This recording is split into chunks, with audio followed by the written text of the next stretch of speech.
Good morning. We are going to start in about 5 minutes. Please take your seats. I also kindly ask you to wear a mask. When you are in the tent, please wear a mask. It is not necessary outside, but please do wear a mask when you are in the tent. You have masks available for simultaneous translation. You may download the app and you will find the instructions in your leaflet. We begin in 5 minutes. Thank you.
Good morning.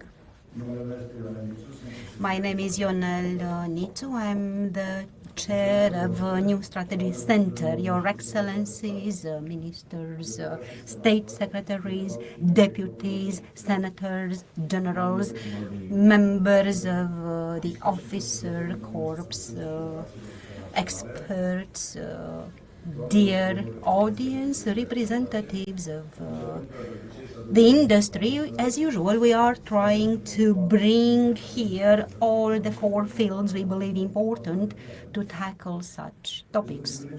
It is a privilege for me to take the floor today to open already the fifth edition of the Black Sea and Balkans Security Forum.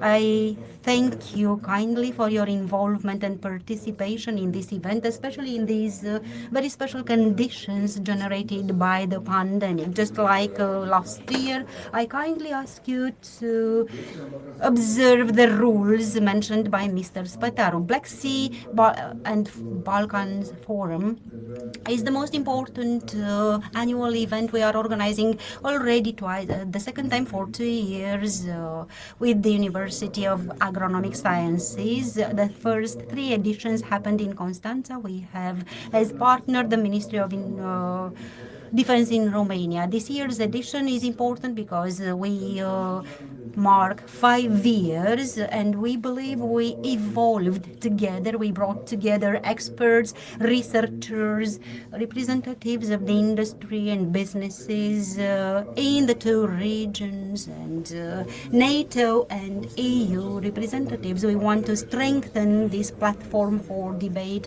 on the most important and urgent issues in the regions. For 5 years, we've tried to strengthen the profile of this conference, and we benefited from the support of the NATO Division for Public Communication. We kindly thank you for your support, and hopefully we managed to create successfully a platform for debate. This forum this year does not bring anything spectacular. It's just a natural development of the topics we tackled from our first edition, and we would like to further develop throughout these 2 days. Now we want to highlight that the Black Sea region and the Balkans are a strategic continuum with interdependencies which require a unitary approach. However, actually this philosophy was the concept behind each and every edition of our forum. Throughout these 2 days, we propose 18 panels with many moderators, 40 of them abroad, each of them very well prepared for the topics on the agenda. Some of the panels are subject to the Chatham House rules. Please observe them. The debates today and tomorrow will tackle the pandemic, the infodemics, and education, food security and resilience in the pandemic context. The rector will speak more about it. Economic evolutions in the region, classic and hybrid threats, energy security, cooperation opportunities in the field of energy in the two regions, this cyber security, defense and defense industry, and many other topics. You have all received the agenda. Last but not least, I want to thank our commercial partners who made the event possible. You find their names on the official banner of the conference, and I want a special thanks go to our voluntaries, very special young people, our students. Without them, our event couldn't have been organized like this. Thank you again for being here with us today and tomorrow. I hope the debates will be successful. Allow me to pass the floor now to Mr. Răzvan Teodorescu. I want to thank him for the special organization conditions he made available. Thank you.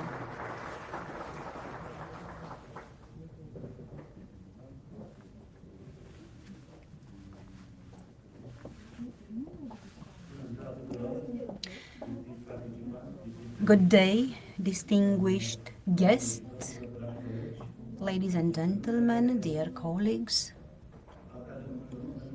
on behalf of the academic community of the University of Agronomical Sciences and Veterinary Medicine, we welcome you in our campus.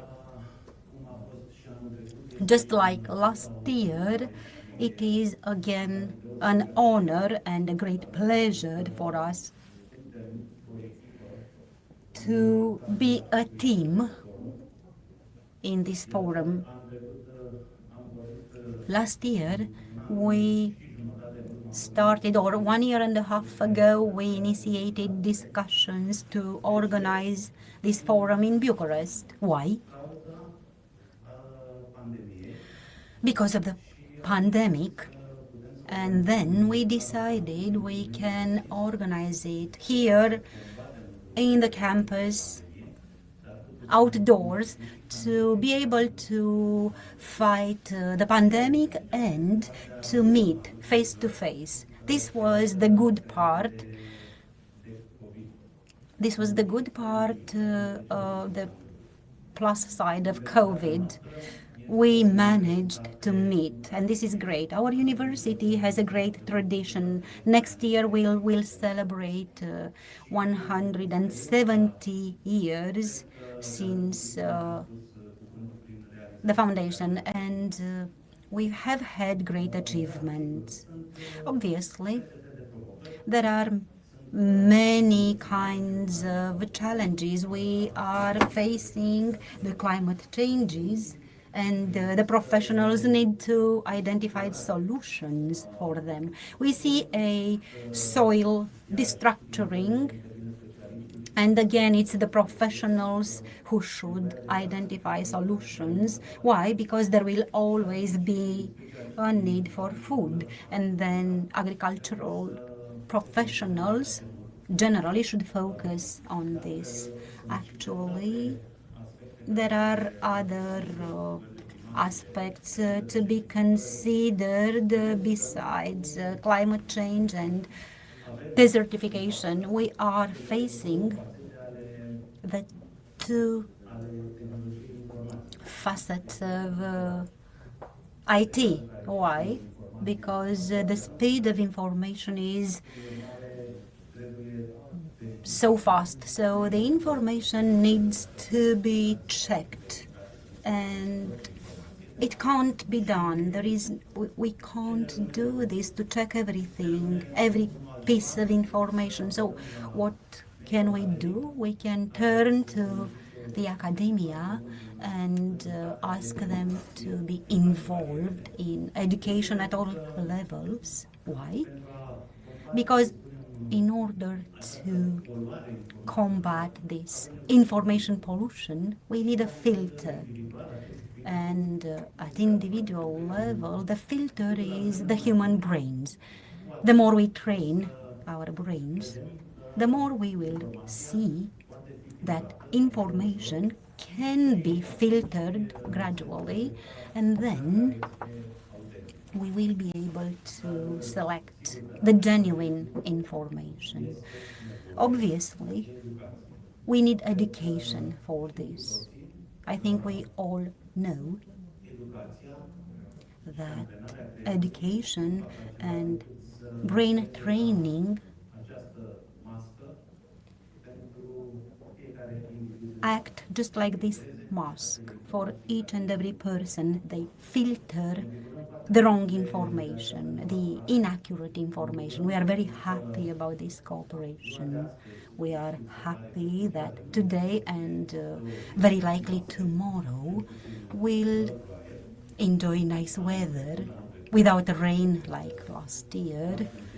Last year, we were the organization side was quite a challenge, and I think the entire quantity of rain last year started falling in the first day of our forum, but such is life. And It's not the survival of the strongest, the survival of the smartest, but it's the survival of the fittest, those who fit fastest to the given conditions. I want to thank you again for your participation, for our exceptional cooperation with the New Strategy Center.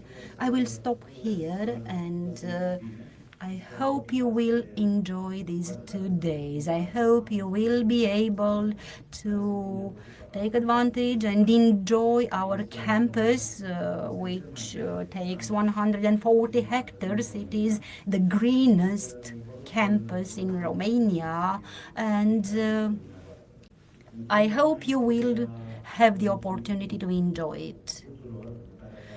I want to thank everybody who participated. I want to thank everybody who made this event possible. I want to thank my colleagues from the admin area who for quite a while have been focusing their efforts so that this event may unfold quite naturally.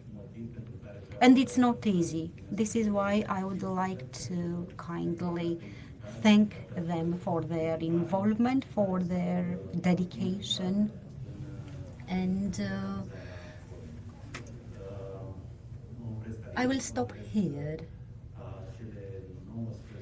I hope that the 19 panels, I hope that at the end of the 19 panels, you will have conclusions and you will have identified the solutions that would help us move forward both in Romania and internationally. Thank you. And now I will ask Mrs. Ligia Deca, the presidential advisor, to pass on the President Iohannis's message. Mrs. Deca, please take the floor. Thank you.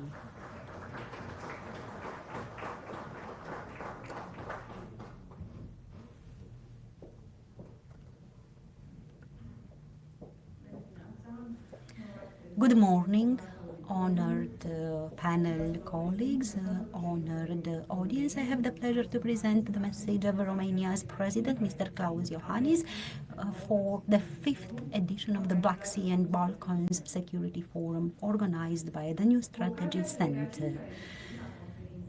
With the occasion of the 5th edition of the Black Sea and Balkans Security Forum, I would like to pass on my message for support for this initiative to organize regularly debates on public policies in the field of defense and international relations. In an international environment which is all the time subject to changes and crisis situations, whether they are humanitarian, climate, health-related or other, building resilience and defending our fundamental principles has become essential. This is why for Romania it is still extremely important in this context to promote those democratic values and the rule of law, the global order based on rules and efficient multilateralism. In the past decades, due to the digital and technical developments, the security context has changed significantly. The advantages brought by digitization have been joined by a proliferation of threats and by more important and a greater number of threats. Unlike last century, we are facing a wide variety of threats, from classical to asymmetrical, from terrorism to hybrid conflicts, with a wide range of cyber means and new sophisticated techniques for propaganda and fake news. For example, one of the lessons we learned after the COVID-19 pandemic is that the resilience of a state depends on higher attention given to healthcare security. Security in this sophisticated context becomes more and more important, and it requires society and state responses which are efficient, calibrated, visionary. All these categories of threats asked us to rethink the classical model of national security, the process of change targeting the development of mechanisms to adapt and anticipate and better cooperation with our allies in the EU and NATO to identify the best solutions when we are facing such complex challenges. We aim at to defend the strategic interests which unite us. At the same time, Romania remains a stability pillar in the region and may assume the role of projecting Western values among our regional partners and to strengthen the cooperation in the region. Throughout this difficult period, Romania's efforts have been clear proof that only with unity and solidarity we may overcome crisis situations and identify the best solutions forward. The pandemic also showed us that in a globalized environment with unprecedented, abundant information with continually developing IT technologies, the public may easily reach a wrongful interpretation of events. So I will always support a multiplication of platforms providing the framework for open, well-documented dialogue, including in the fields of defense and national securities. Organizations like New National Center are important, expertise, resources, and the conferences such the one we have today create opportunities for dialogue between the state institutions and the civilians. The reputation of participants in this debate confirms that there is a huge interest of relevant actors, both from the governmental and non-governmental sectors, to promote European and Euro-Atlantic values. Together, we can find the best solutions for the challenges of our century, whether we speak of identifying new energy resources or about endowing the new generation with the skills necessary to face circumstances which are undermining their trust in democracy and human rights. I want to thank New Strategy Center for tackling such a necessary topic throughout the period, the topic of resilience, and I hope this conference, the Black Sea and Balkans Security Forum, will be a success. Thank you.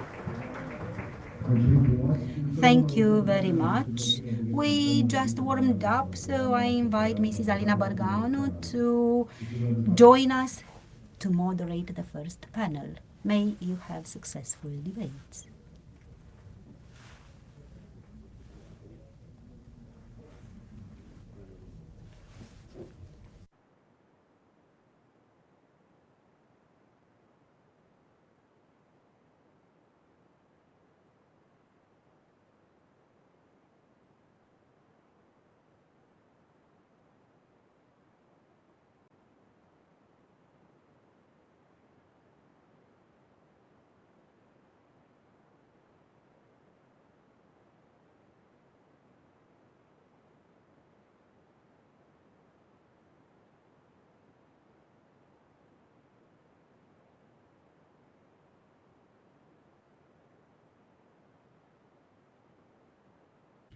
We take this opportunity to just make a small test on the English booth. This is for the tech support. We take this opportunity to test a bit.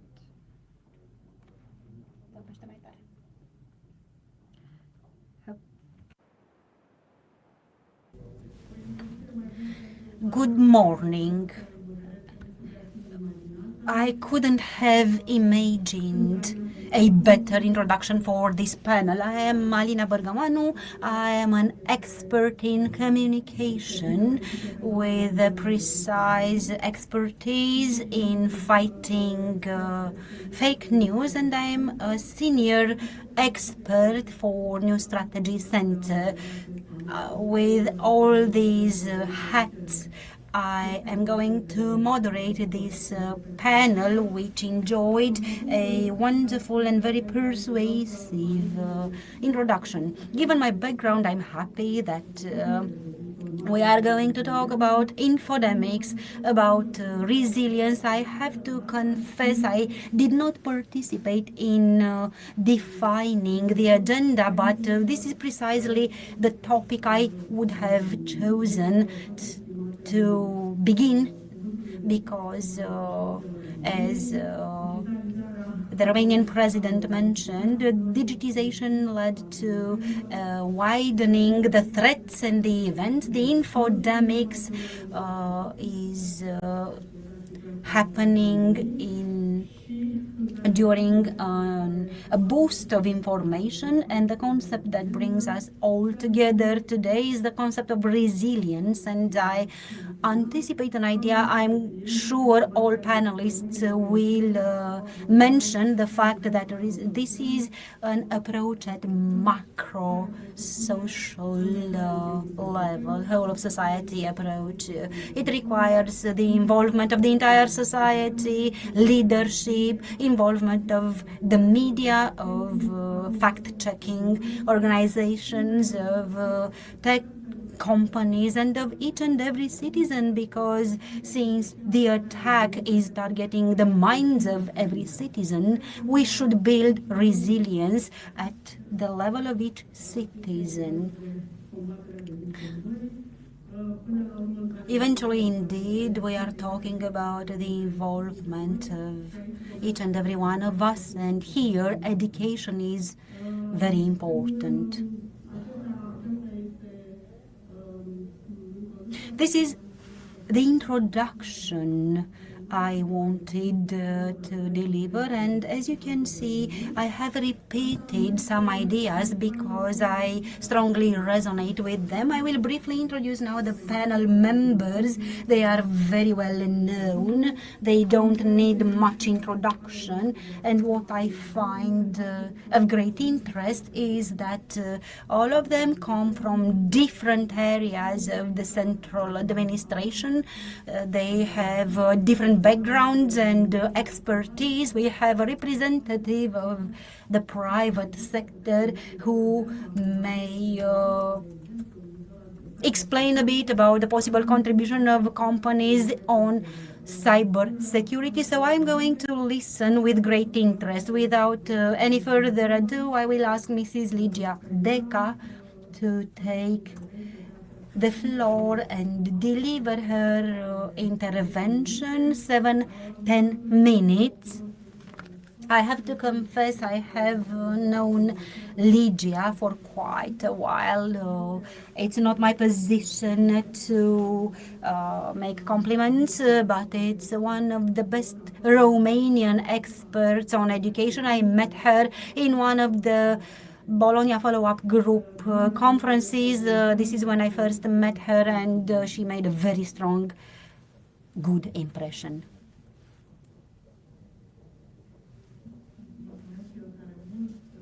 Thank you. Thank you both for your warm introduction and for the opportunity to open this first panel, confirming the importance of education and the importance of extending the definition of security to include fields like education or healthcare, as we have seen in the past 1 year and a half.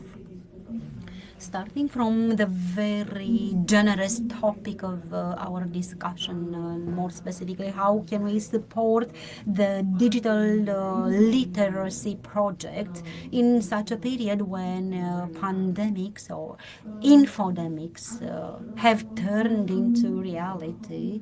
I would mention that in the pandemic context, where schools went online, then went offline again, because there have been times where the state of emergency did not allow for face-to-face education. The digitization of education was no longer an option, it became an obligation, and I would say the Romanian educational system was quite successfully as successful, especially considering the start, both in terms of equipment and of human resource training. Although Romania is very well positioned regarding the IT graduates, we rank fifth in the EU, or with a high percentage of graduates.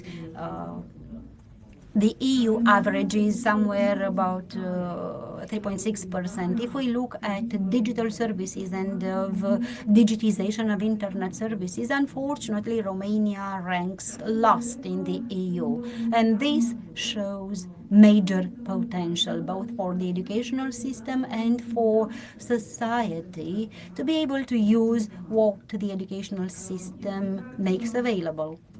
It's clear that when we move to online working, we need the tools to be able to use it safely.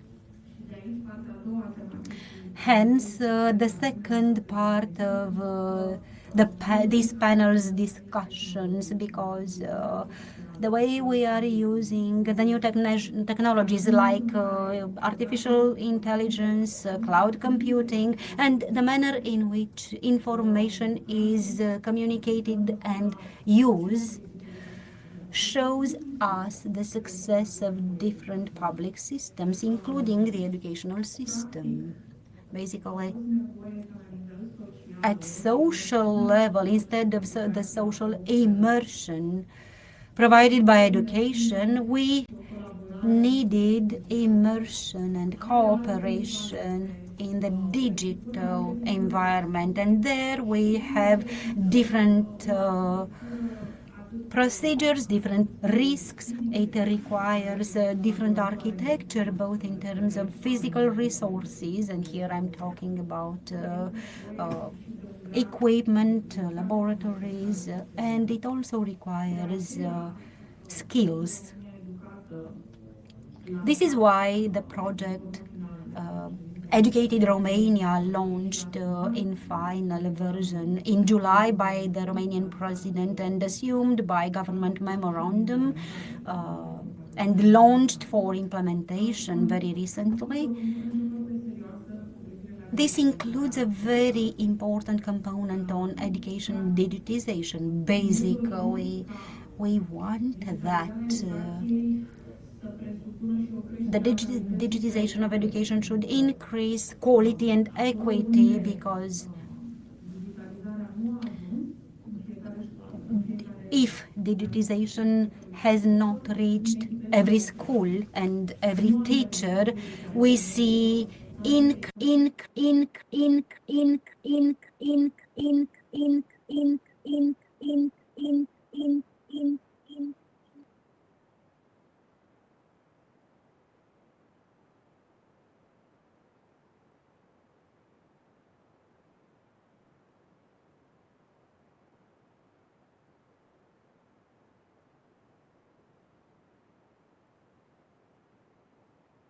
we need to use digitization to address these challenges, which are now educational challenges, and they may turn into challenges for the entire society. In the Educated Romania project, we are also talking about the minimum resources which are necessary so that the digitization of education may turn into reality. We need internet access for each school community. We still have white spots on as regards access to internet. We need minimum infrastructure.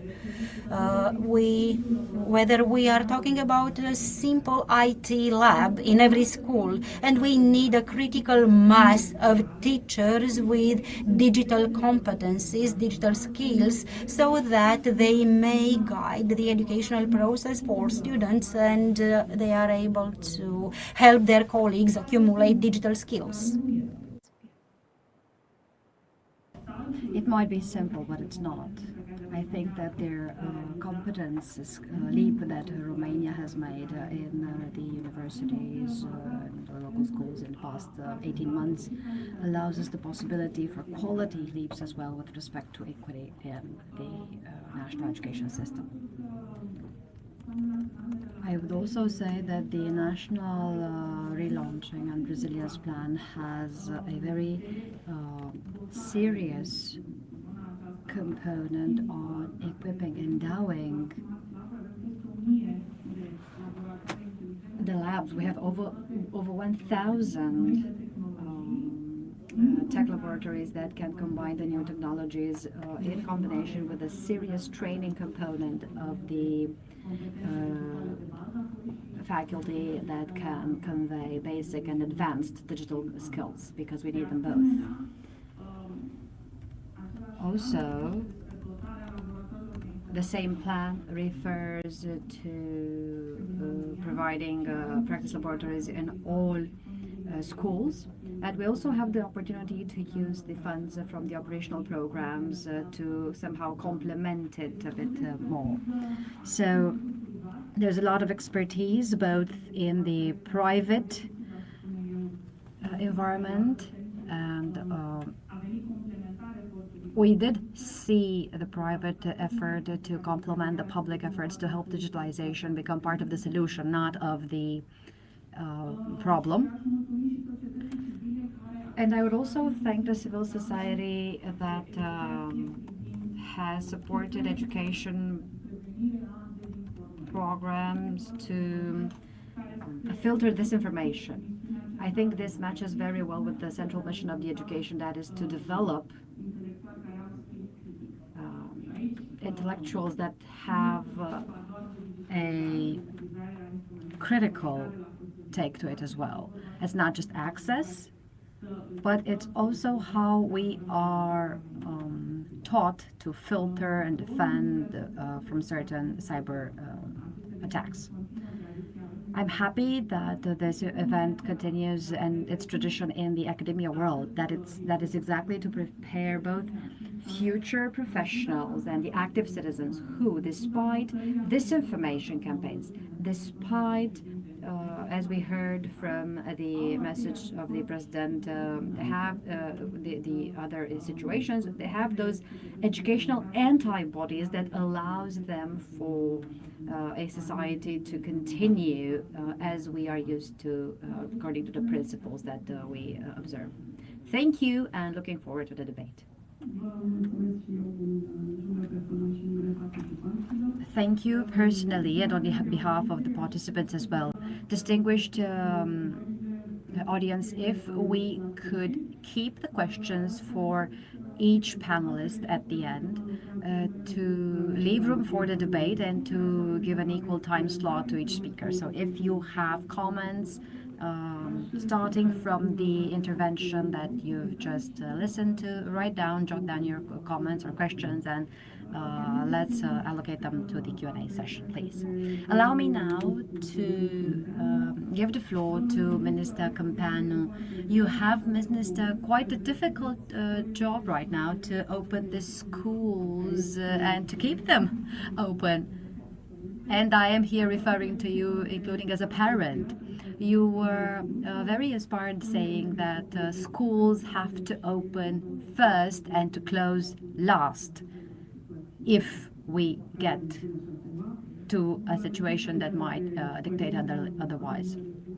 As a parent, I really like this phrase. I relate to it, and I do hope that this can be possible during this difficult time. Now, with this introduction, I kindly give you the floor, and we are looking forward to hearing your opinion on this first debate. Thank you, Professor. Thank you all for the opportunity to meet in this format, in this campus. Yes, I said it, and I stand by what I said to open the schools, people for pupils and students to be present in schools. Of course, we have to develop digital skills for the students, for the pupils, for the professors and teachers. I really appreciate developing these digital skills during the health crisis. This happened, and yes, indeed, the president advisor mentioned it wasn't an option. It was a emergency solution to move online for all fields. Switching to online, given that we already had connectivity issues, we still have them, although less than a year ago, given that there were problems with the equipment. In my opinion, these are not the best or the most appropriate for a quality training, but this is what we work with. It's less of a problem now as far as equipment goes, but it's still a problem. And we've identified the need for 230,000 pads, up to actually 250,000 pads lately. 260,000 laptops were already purchased through the Active Tool Applications project, and we've received actually 100 million euro were allocated to the pre-university education, plus 150 million euro for the higher education to purchase equipment. Only 13 million of the 50 million were used. 70 million are left that will be sent to the universities. So we are better on the side of equipment and connectivity and on training faculty. And I have to say it again, it was an admirable effort from the academia to try to teach as well as they can online, knowing that teaching online is completely different than the traditional one. Or apparently some people thought that they knew about it, but they didn't know that it's that different.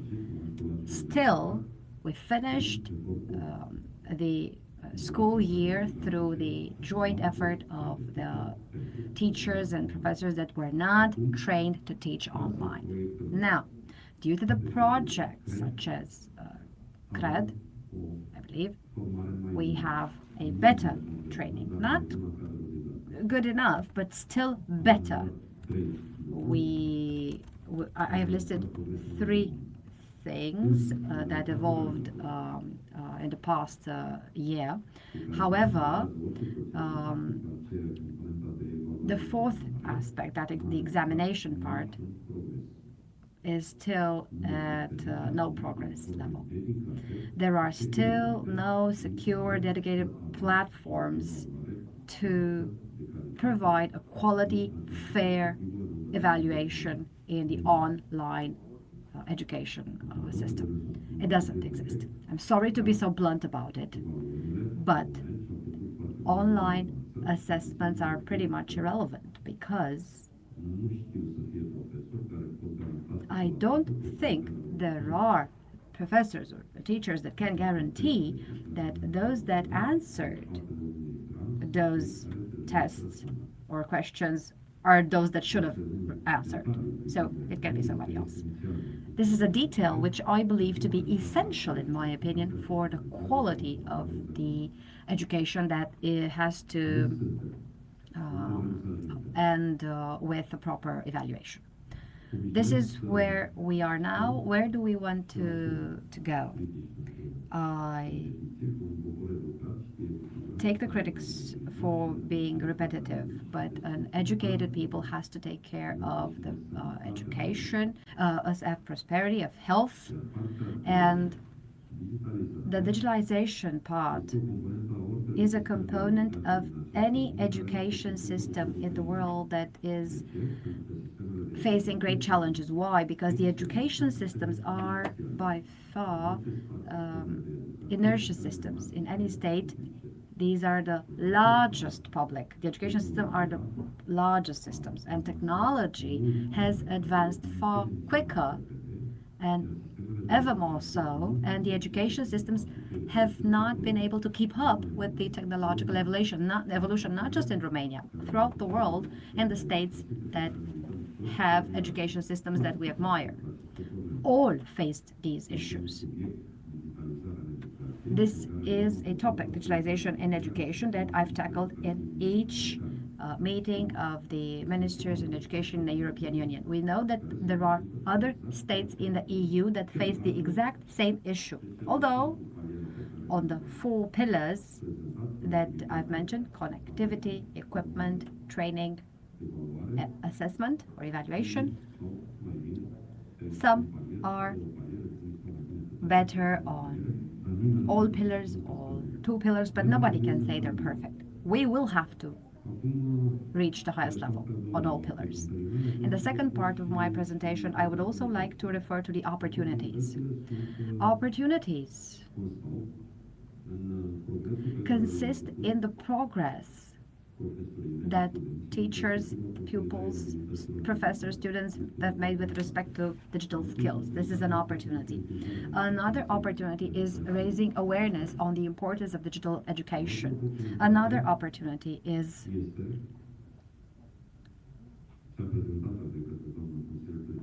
the one that the advisor to the president mentioned, the NRRP. It has 1.2 billion out of 3.6 existing billion negotiated with the European Commission. And I have to say that I hope, even more so, that in 3 weeks' time, negotiations on the National Recovery and Resilience Plan will be finalized, and the 3.6 billion euro for education will be 3.6 billion euro for education. I have several reasons to dare to express this belief and to anticipate what will happen in 3 weeks' time. We have to know what we will do with these financial resources. There are 5 large lines under the NRRP.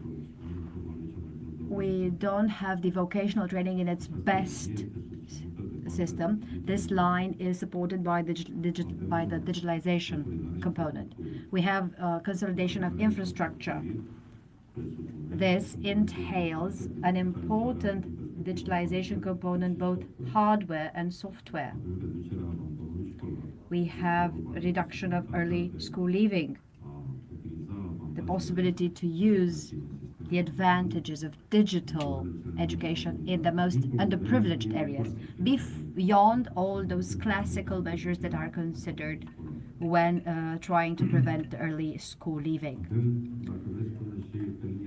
Also, on the early education line, there are major stakes for digitalization. For this, things need to be taken in turn. It's not very simple to add correctly the pieces into the puzzle. We need human resources that we refer to.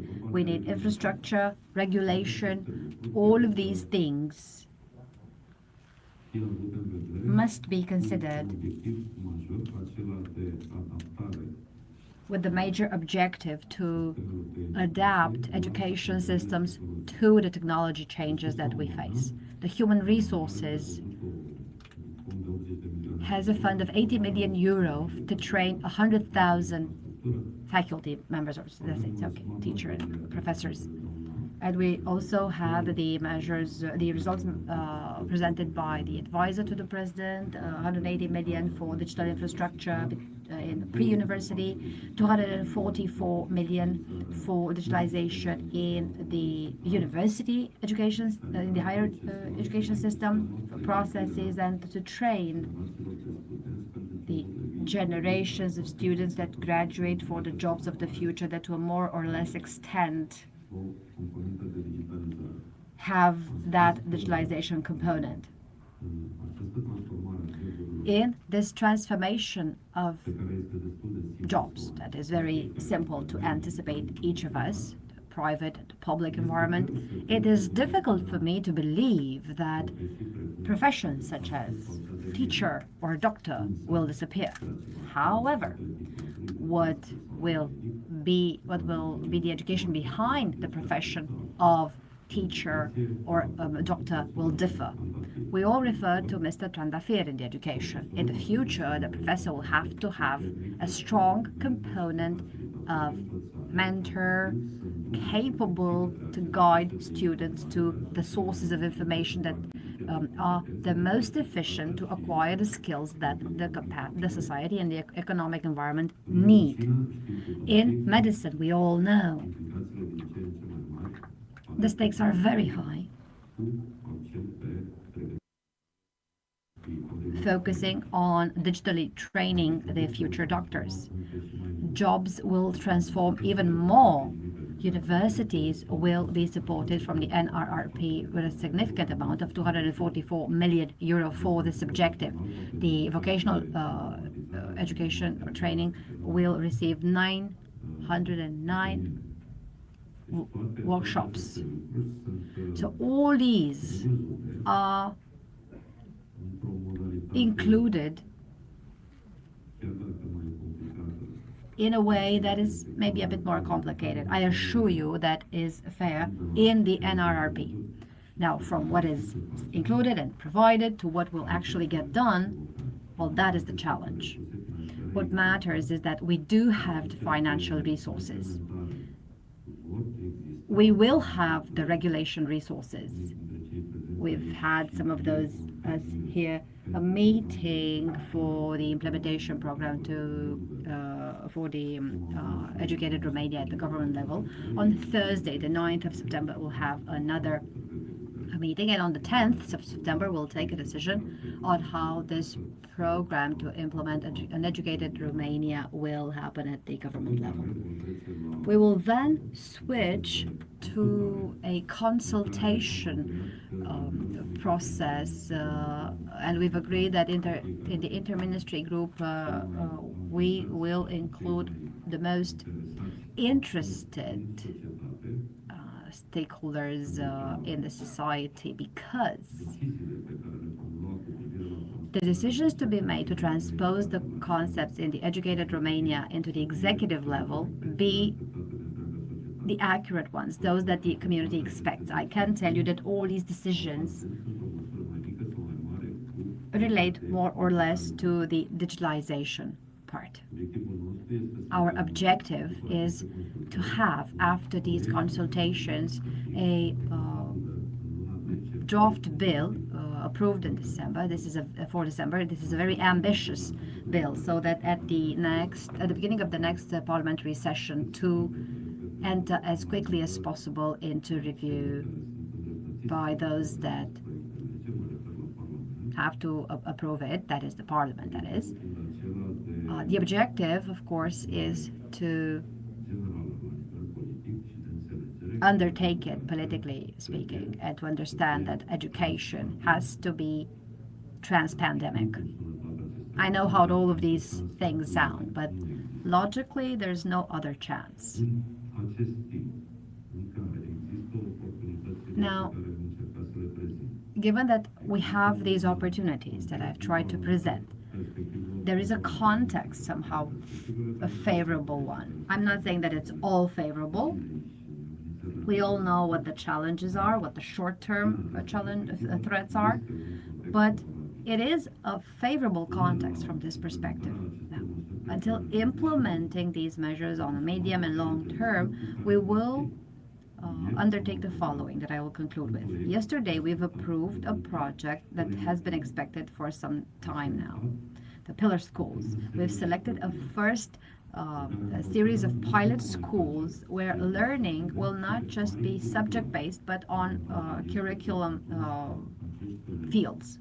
So the advantage is that when the students will learn skills, those will focus or cover curriculum fields. This, I'm sure, will generate a better result to PISA tests. Also, in the pilot schools, will pilot blended learning. And I'm referring to physical, in-school teaching versus online teaching. Of course, provided all conditions, connectivity, equipment, all at great standards, training of the teachers at high standards, and evaluation or examination without any issues. We'll see the results of the pilots, and if these are good, we will be able to expand the system at the general level. In this system, the curriculum at the latitude of the school is a better component, and as we all want, personalized, tailored lines of study that are complex, that are diverse. This is a first step that started yesterday when we've approved this program for the pilot schools. The second step was already announced. There are 2 steps to it. We've undertaken it. An assessment, if you want,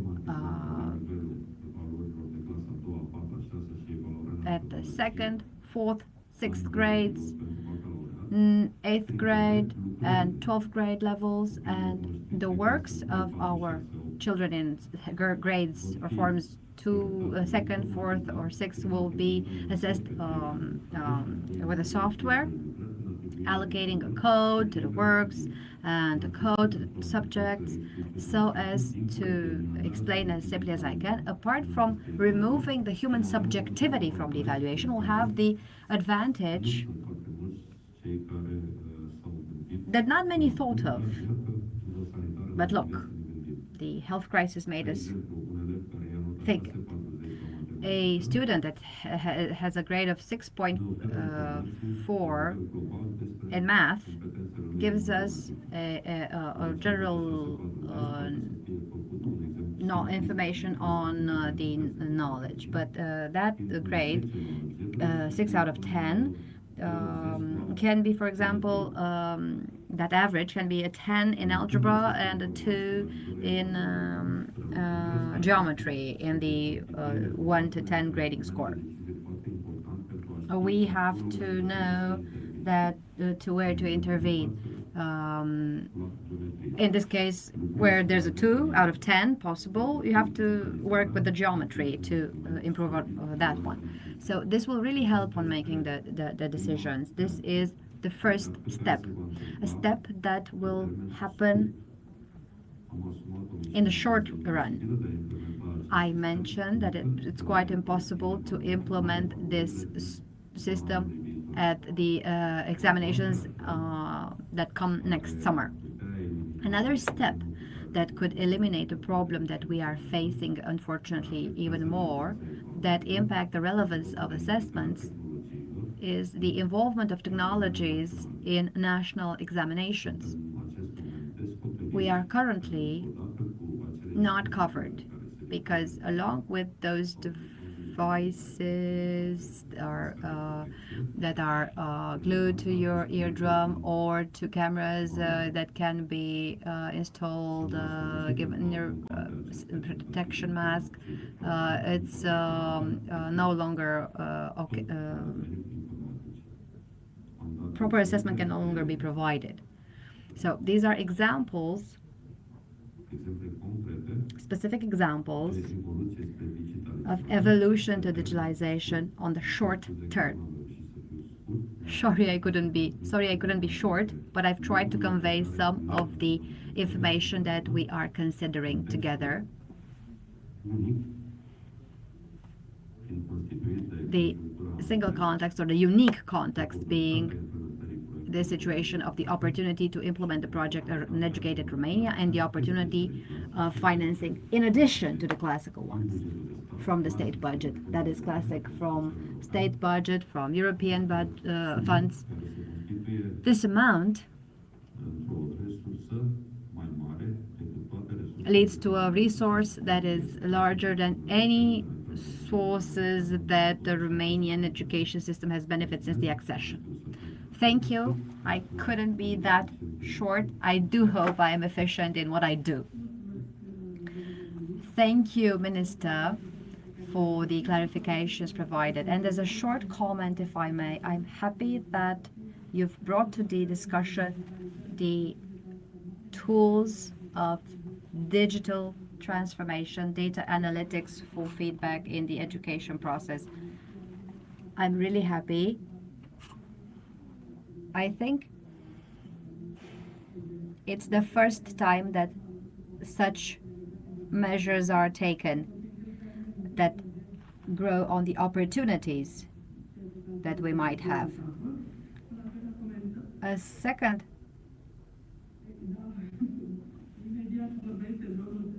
Mr. Tâlvăr will get the floor soon.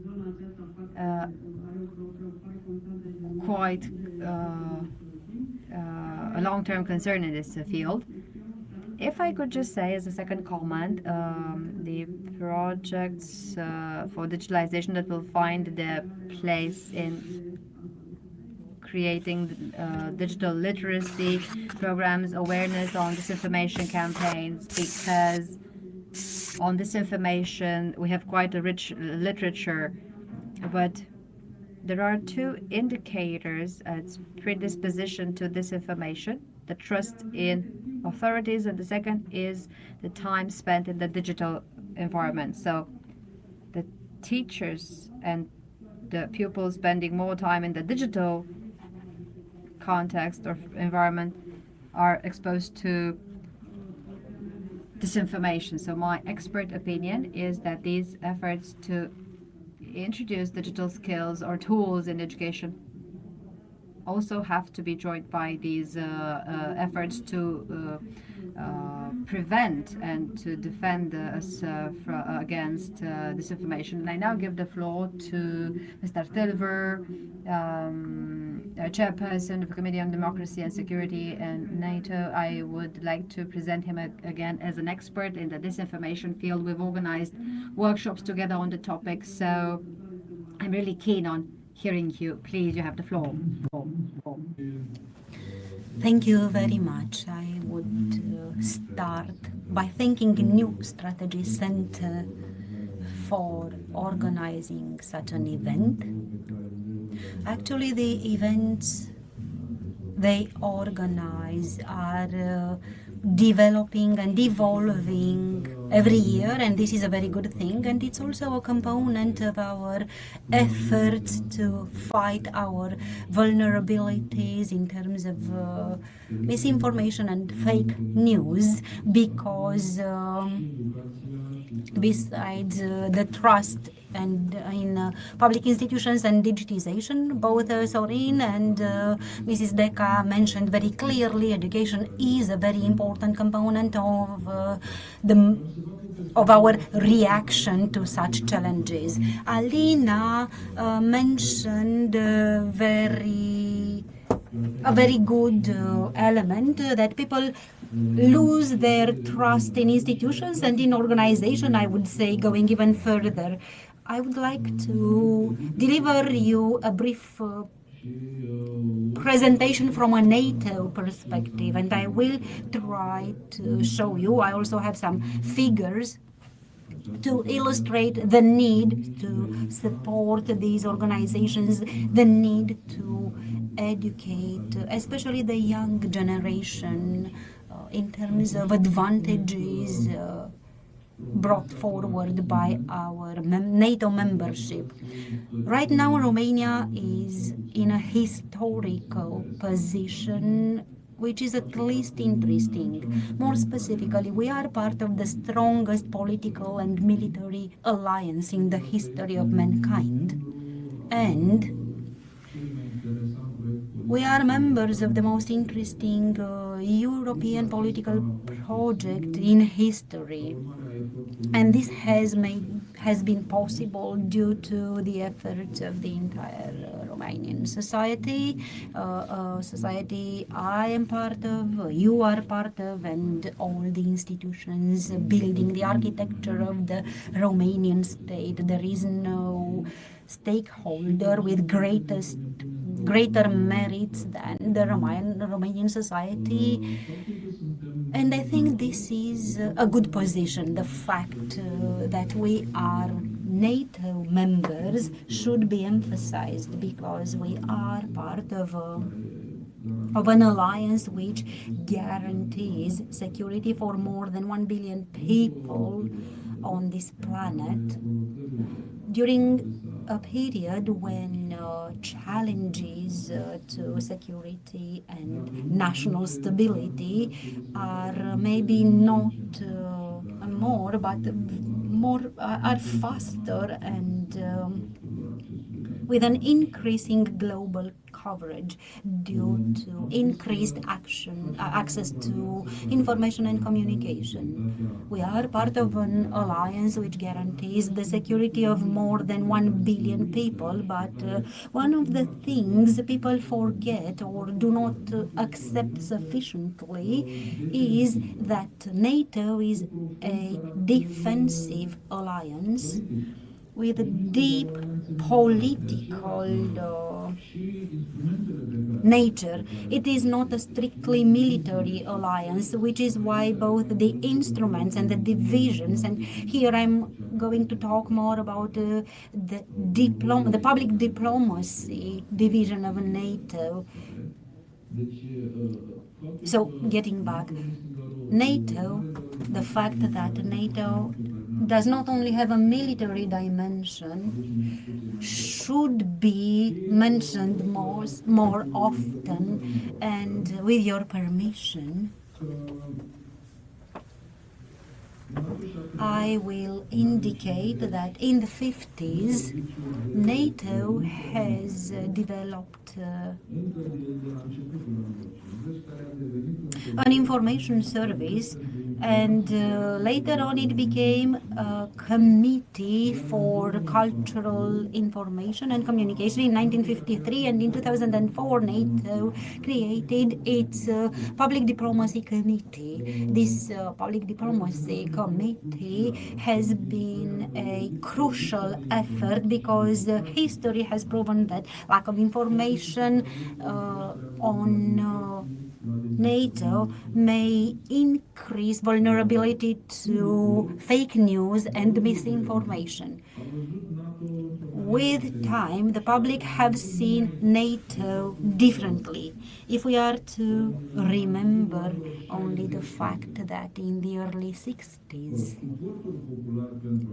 the population support for this organization somehow decreased in certain European countries, which felt that their voices were not heard loudly enough within the alliance, and that the European security depended excessively on the great powers which were NATO members. Only 59% of the UK citizens believed at the time that NATO was essential for their security. In 1970, for example, in France, 34%, just 34% greatly supported NATO, while not long ago more than 40% were supporters. Another interesting aspect I'd like to mention is that after the Cold War, we have seen new challenges for the organization. The fact that we no longer acted in a bipolar world where we could defend ourselves or anticipate or plan actions against a very clear and very well identified threat. So NATO had to adjust to the consequences of the Soviet Union collapse with their satellite countries and with the unpredictable reactions in these areas. After the end of the Cold War, the information and maybe the intelligence environments have evolved dramatically. Hence, the citizen vulnerability to fake news and misinformation, the constant access of citizens to information and social media, combined with the vulnerability of public both within and outside the alliance, have turned the information environment and shaped it differently with the development of technologies. As I mentioned in the beginning of my intervention, communication costs have decreased. Hence, there were countries which were NATO adversaries, and they immediately seized the opportunity and took action, which generated concern but also response. And if there was any field with an extraordinary evolution in terms of security, I believe it was the fake news and misinformation. Because if we look just a few years back, Alina is here with us, is an expert in the field, and if we look back in time, I believe she can tell us very interesting things about how things evolved and how professional the misinformation and fake news campaigns have become. Moreover, the campaigns at the end of the Cold War and after that, the campaigns which promoted misinformation were exported in Ukraine, Georgia, countries which, let's say, have expressed their willingness to be partners with the alliance. Now, the alliance is facing with educational challenges, and again, if Alina does not mind, I will speak quite a lot, but hopefully will not speak longer than Sorin. That would be difficult. Now the alliance is facing, in terms of public perception, the alliance is facing challenges, and I'm happy that the format of our meeting includes representatives from important institutions and the private sector. So the fact that the Ministry of Education, the Presidency, the Parliament, they are all present here, this is a good thing, and our success as members of the Alliance and of the European Union is also due to the fact that sometimes there were moments when the institutions collaborated very well. I will tell you now that there have been countries with a favorable attitude towards NATO. The highest percentages we see in Poland, 60%, in the USA 56%, and in Canada 55%. But there are countries where the number of citizens supporting or who believe NATO to be vital for their security is lower, and I would indicate here France 31%, Spain 29%. For example, only 30% of the Germans believe NATO to be a force, and according to studies performed by King's College in London, the support for NATO countries appears a bit higher, but it decreased in the past years. For example, between 2016 2019, the support for NATO membership provided by member countries decreased in the UK, in Germany, and in France. These are data which justify the efforts of the public diplomacy division to increase awareness and resilience, also by using this great gain, which is a NATO membership for any country. This is why education is an important topic, and I'm happy that these 2 days focus on education, because this helps us fight misinformation campaigns or fake news. And since we are fighting the pandemic, from the very beginning of the pandemic, top level representatives of the World Health Organization said that fake news and misinformation spread faster than the virus, and I think every person present here can confirm this.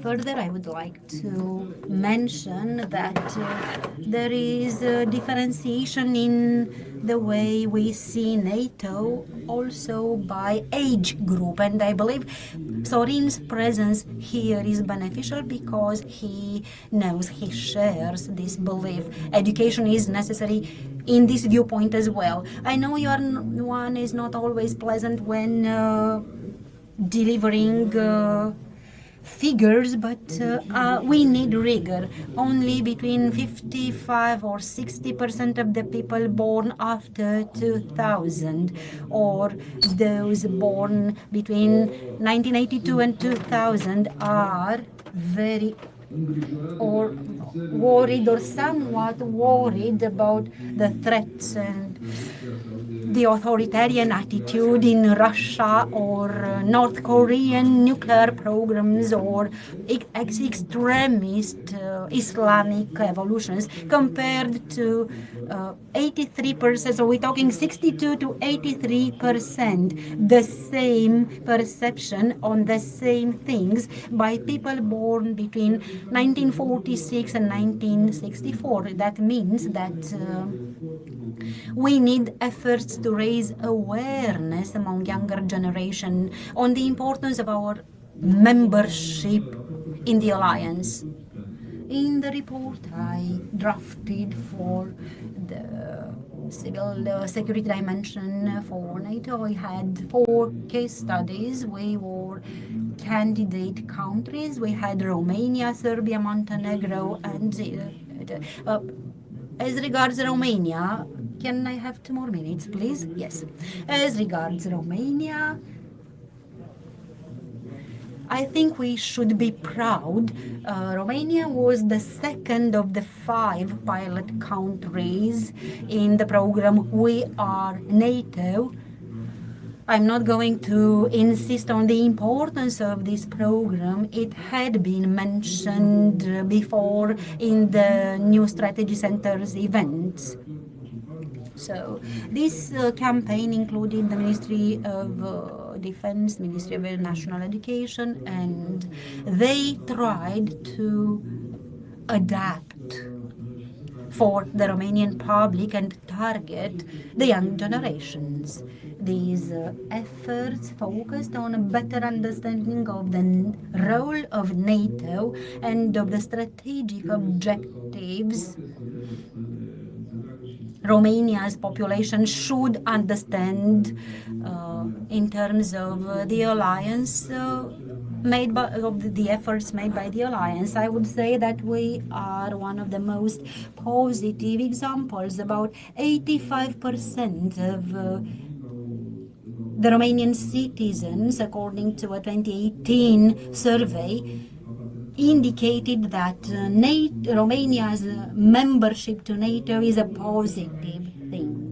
Also, I have heard some other pages listing all the programs implemented by the Ministry of Defense and by the Ministry of Education or the Ministry of Foreign Affairs to increase awareness on NATO and the benefits brought by our NATO membership, but we will leave this for another occasion when probably we will be able to see how the perception about NATO evolved in countries willing to become NATO members and how the perception about NATO is evolving in countries which are not in close proximity to conflict areas.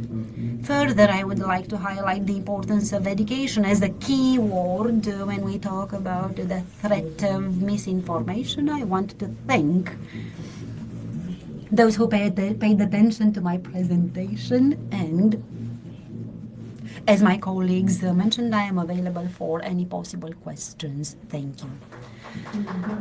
Thank you very much. These are very interesting figures, and I'm sure, at least I am going to dwell on this because it's very interesting to see this difference in acceptability between the countries which are already NATO members and those which aren't. This is very, very interesting, and thank you for bringing along the idea. Mr. Mihnea Rădulescu, I am impatient to listen to your presentation, the perspective of the private sector and the possible contribution to this whole of society approach against misinformation. Please don't take longer than the minister. This is the joke already of the panel. Thank you very much. Honored audience, honored members of the panel.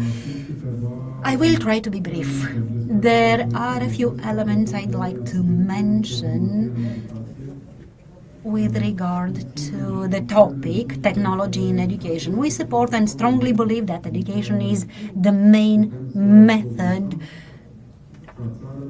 for us to be able to progress as a country, as society, and maybe this is the only way to fight misinformation, fake news, and so on. There are very many things which technology may use or with which we can help to develop education, but we cannot actually perform transfer of technology. This is where education, where universities step in, but technology can facilitate in a modern manner the access to information one way or another. First of all, let's take a step back.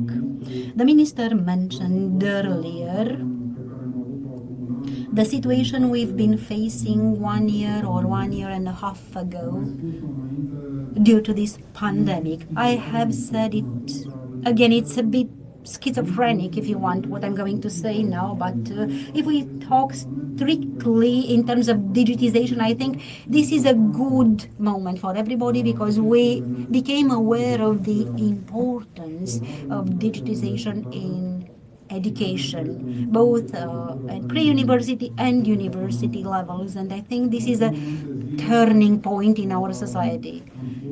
1 year ago,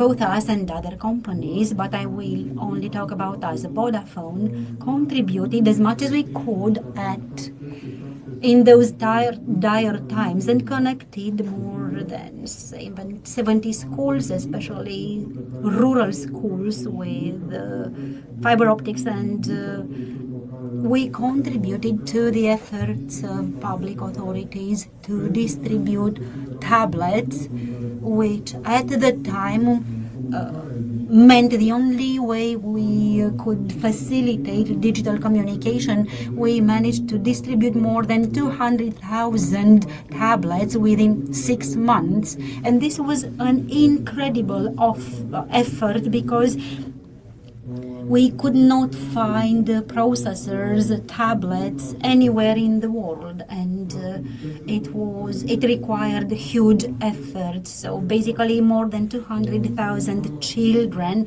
today have access to education or are able to communicate with their teachers. But this is not enough. The minister mentioned very clearly that much more efforts are necessary to be able to create an institutional framework for these digital platforms. There are media to communicate. There are secure media we can use for communication. There is digital education which should be provided for teachers, first of all, but also for students.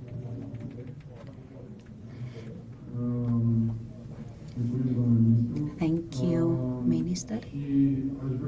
And I would like to mention 2 more aspects to conclude.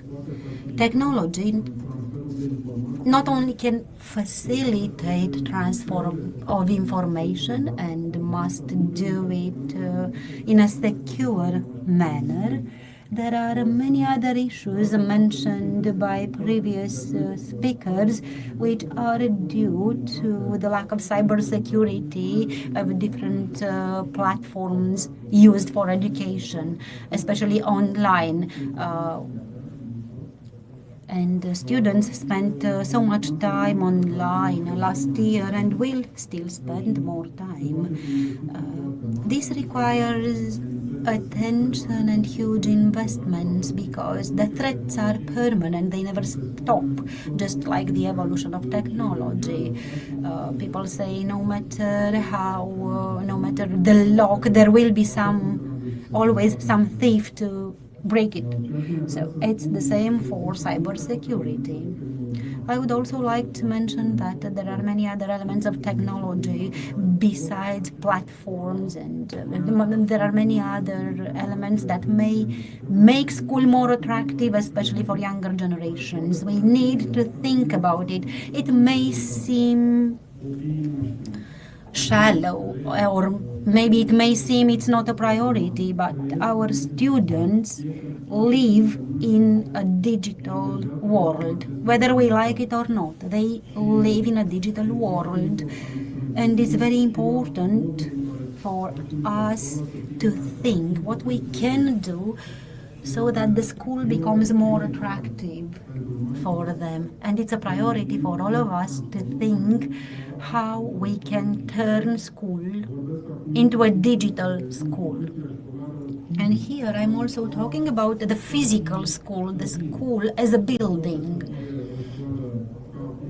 It can be the school we had 50 or 60 years ago, as we largely see in Romania, or it can look very different. It can be, we can have their digital elements, screens, sensors, interconnected equipment, turning this institution into an attractive one. And this way, the digital school or the smart school could attract our students to be much more interested in the contents we are going to deliver.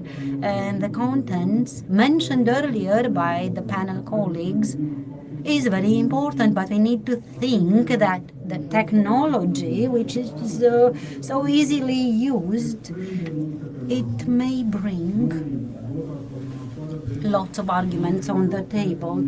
with Vodafone, besides the telecom field we are famous for, we are about many more other things. There are tens technological solutions, starting from equipment security to a huge volume of sensor related equipment which may help teachers understand how students move around the school, what they are interested in, what they are looking for, what makes them come to school willingly. We are here to support all these efforts. Mrs. Deca, we support 100% the program Educated Romania. We want to contribute and be there for you. We really have this huge opportunity of the European funds. But I would compare this situation, especially for education and healthcare, maybe with the Marshall Plan after the Second World War. And we truly want to contribute to this turnaround for Romania from many viewpoints, and I can assure you we are 100% there for you. Thank you.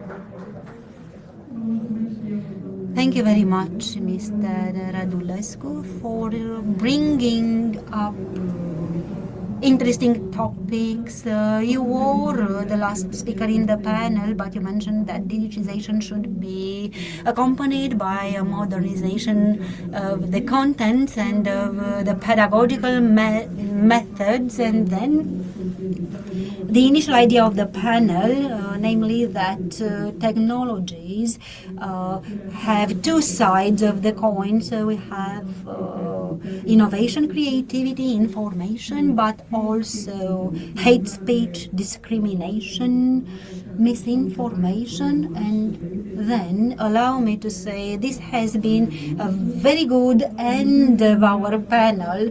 My mission as a moderator has been very difficult because the speakers have been very well prepared. We exceeded our time a bit, so I invite you to address questions during the coffee break, and please return for the next panel at 11:20. A round of applause, please, for all panelists.